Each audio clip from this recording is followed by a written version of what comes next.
पौराणिक कथाओं की इस श्रृंखला में आज हम आपको ले चलेंगे उस समय में जब अहंकार और अपमान की अग्नि ने एक दिव्य प्रेम कहानी का अंत कर दिया और महादेव के सबसे प्रचंड स्वरूप को जन्म दिया। यह कथा है देवी सती के आत्मदाह और वीरभद्र के जन्म की। कणखल में प्रजापति दक्ष एक भव्य और विशाल यज्ञ का आयोजन कर रहे थे। इस यज्ञ में त्रिभुवन के सभी देवता, ऋषि मुनि, गंधर्व और यक्ष आमंत्रित थे। यज्ञ स्थल की शोभा देखते ही बनती थी मंत्रोच्चार से पूरा वातावरण गूंज रहा था और हर ओर दिव्यता का प्रकाश फैला हुआ था। किंतु इस विशाल आयोजन में दो सबसे महत्वपूर्ण व्यक्ति अनुपस्थित थे, दक्ष की अपनी पुत्री सती और उनके पति देवों के देव महादेव। दक्ष महादेव को अपने समान नहीं मानते थे और इसी अहंकार के कारण उन्होंने अपनी ही बेटी और दामाद को निमंत्रण नहीं भेजा था। जब देवी सती को अपने पिता के इस महायज्ञ के बारे में पता चला तो उनका मन वहां जाने के लिए व्याकुल हो उठा। उन्होंने सोचा कि पिता के घर जाने के लिए किसी निमंत्रण की आवश्यकता नहीं होती। महादेव ने उन्हें समझाने का बहुत प्रयास किया कि बिना बुलाए जाना उचित नहीं है, इससे अपमान हो सकता है।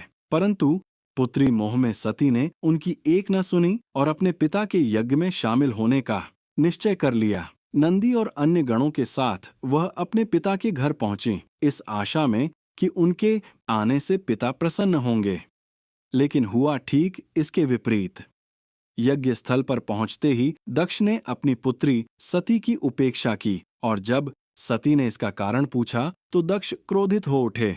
उन्होंने न केवल सती को कटुवचन कहे बल्कि महादेव के प्रति भी अपमानजनक शब्दों की वर्षा कर दी।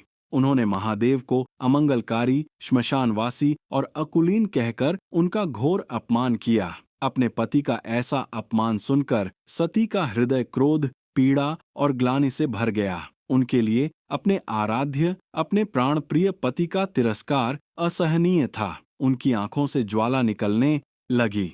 उन्होंने भरी सभा में अपने पिता दक्ष को संबोधित करते हुए कहा, जिस पिता ने मेरे पति, जो इस संपूर्ण सृष्टि के स्वामी हैं, का अपमान किया है, उस पिता से मेरा अब कोई संबंध नहीं।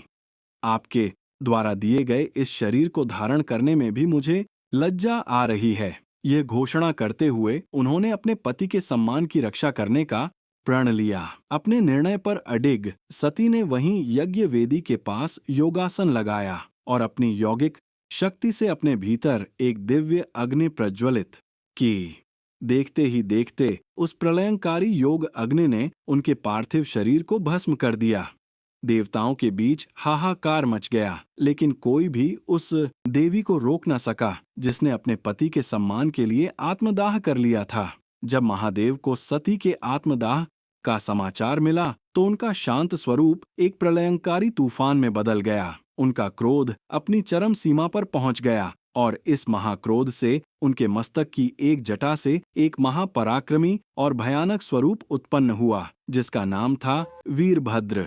महादेव ने वीरभद्र को दक्ष के यज्ञ को समूल नष्ट करने का आदेश दिया। वीरभद्र और उनकी शिव सेना ने पलक झपकते ही दक्ष के यज्ञ स्थल को तहस नहस कर दिया। उन्होंने देवताओं को परास्त किया और अंत में अभिमानी दक्ष का सिर धड़ से अलग कर यज्ञ कुंड में फेंक दिया। सर्वत्र हाहाकार मच गया। बाद में भयभीत देवताओं और ब्रह्मा जी के अनुरोध पर महादेव का क्रोध शांत हुआ।